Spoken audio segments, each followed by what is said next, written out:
Welcome to the start of Book 7 of the Analects of Confucius. And of course, we're starting with 7.1, which is pretty short, but Confucius is finally giving us an autobiography. A really short one, but it is an autobiography. And let's think for a moment that when we think of Confucius, or at least when I think of Confucius, we often think that he's some really amazing, distant person from ancient China who invented the whole concept of Confucianism from his name and influenced an entire civilization. And that influence is still evident in the current modern China, and also in other countries as well, such as Korea and Japan. But like we'll see in today's chapter, Confucius actually doesn't think of himself that way. And actually, he's giving us a very humble description of himself and what he does. And the main message here is that he is someone who transmits messages instead of creating them. So technically, he didn't create Confucianism. And Confucianism is really, yes, a collection of his teachings and the whole concept of his teachings, what he taught. But what he taught isn't actually his, or at least that's how he describes it. And yeah, without further ado, let's get started. 7.1, the master said, "I transmit, but do not innovate. I love antiquity and have faith in it. Perhaps I can compare myself with Lao Pen." So let's just break down some of the wording here. I transmit. So transmit is passing on some kind of thing to, in this context, adapting it to the current generation and passing that on. And this isn't really copying either, because by transmitting it, you have to first understand the message and have your own judgment, have your own knowledge about it before you can transmit it, as in teaching it to someone or explaining it to someone.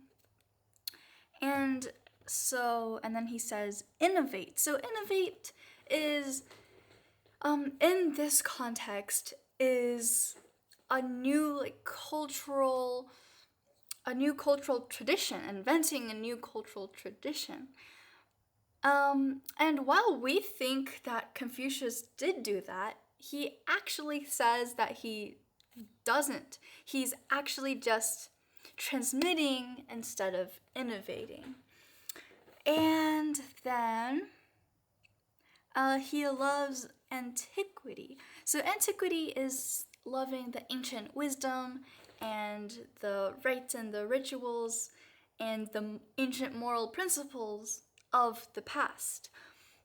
Of course, we'll get into these a bit later. And then he says faith in it. So having faith in the antiquity, in the ancient wisdom, in the moral principles of the past is the belief that the accumulated wisdom throughout generations is the most trustworthy belief system that a person could have, because ancient wisdom has been refined and also proven to work throughout generations.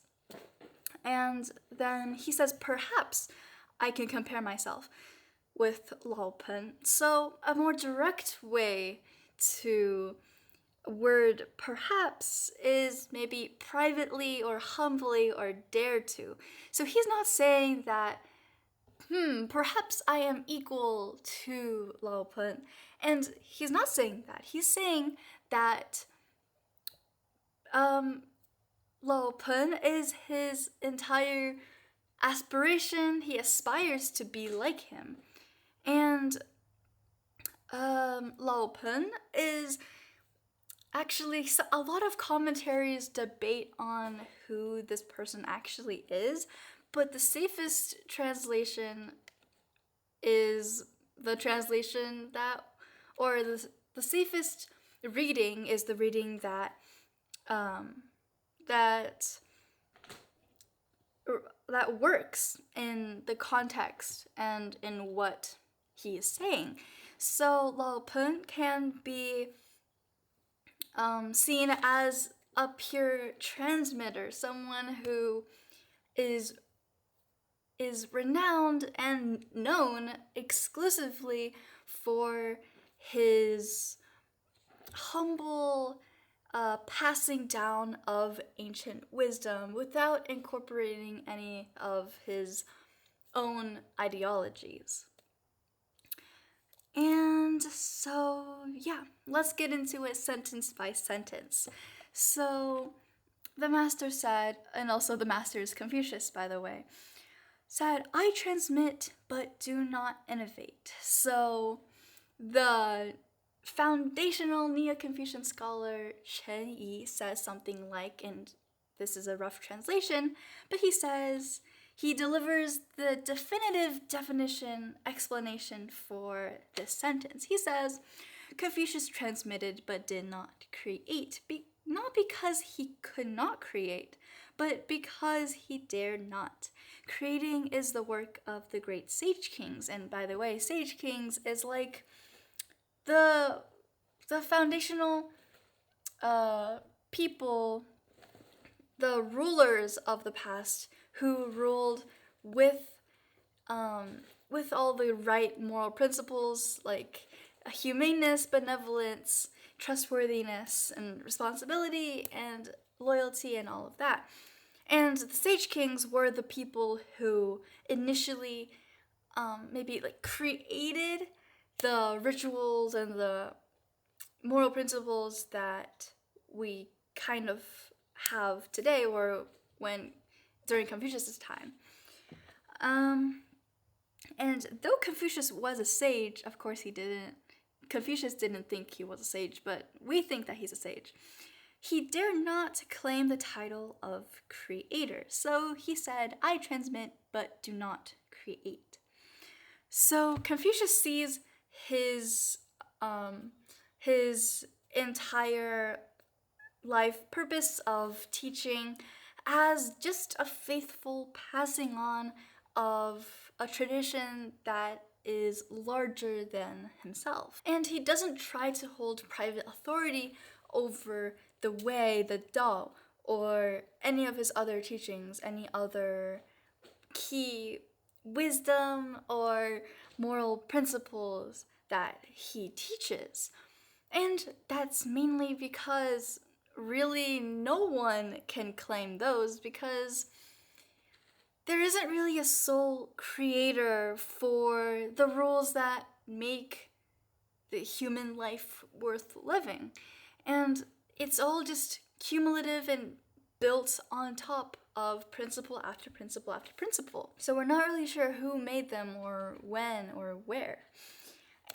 But however, Confucius's transmitting is actually a very important and really renowned thing to do, because he took the knowledge that was previously only accessible through being an aristocrat, and he made it available to everyone, all the people, no matter what social rank they are. And also he interpreted the ancient rituals, for example, funeral rites, or just talking with people, or all of these things. And then he turned them into a more reflection of your inner virtue rather than something that's external, like performance. But he never saw this as creating something new. He just saw it as restoring the old that has been lost or corrupted during his time. And his time, again, just to review, is the Spring and Autumn period, in which the Zhou dynasty, the third dynasty to exist, was about to crumble and fall, and there were a lot of wars going on, splitting going on, and during that time, a lot of corruption occurred in which the rituals were not being followed as they were supposed to. People were just pretending to get external gains and going through the motions of ancient rituals, which Confucius really despised. So a lot of these ancient virtues, ancient wisdom, ancient rituals were not doing what they were supposed to be doing.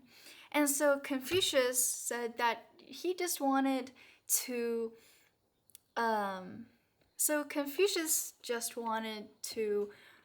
return all of this to the original state and to tell everyone how the way, the Tao, is supposed to be followed, and really nothing else. And then let's go on to I love antiquity and have faith in it. And so Confucius says that he loves the ancient wisdom, the ancient moral principles, the ancient rituals, or all of these good stuff from the past. And this also traces back to his hatred of empty performative ritual. So it's when you just go through the motions without feeling anything. For example, you're just standing at a funeral and you're giving a speech, but you're not actually feeling sad. Isn't that a bit hypocritical?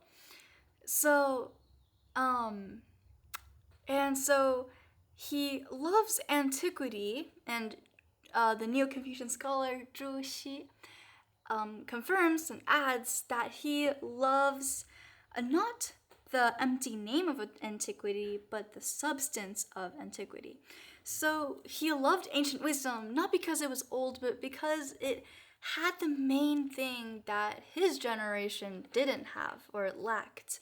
And it was the actual feeling and the actual emotions that went into these rituals, the actual purpose of the rituals, and the pure depths and the substance in those rituals, as in why we do these things. And it also contained the true principles of virtue and also human flourishing. And so the main reason why he criticized the rituals of his time was because they were missing this key concept. The key concept of essentially life inside these motions. And so, or like even purpose inside those motions. So for example, a main thing back then was bowing. And so just an example, and this might not be true, but let's just say that bowing was still going on in our society right now. And so, but let's just say that we forgot why we do it. So we just, whenever we meet someone, we just go bonk. And the other person goes bonk. So, and then we just go on with our days, just not knowing why we do that, but we just do it out of habit. And we just know that, oh, we're just supposed to do it for some reason. But actually there's a reason, and the reason is actually respect for the other person. And so that was the substance that Confucius said was lacking in his generation. The substance was the reason why and the inner virtues that it was supposed to reflect. But during his generation, people just went bonk without knowing why or wanting to know why either. However, Confucius isn't really reminiscing the past or thinking that the past is lots of times better than the present. He's just saying that with the belief, he's just conveying the belief that in order to build a good future, you have to take the best from the past and incorporate it into the future. And again, it's just because of the idea that tradition, because there has to be some reason why it's the best. And that's because it's been proven throughout generations that it's a good idea and it actually works. And so, yeah, a good future needs a good tradition to uphold it.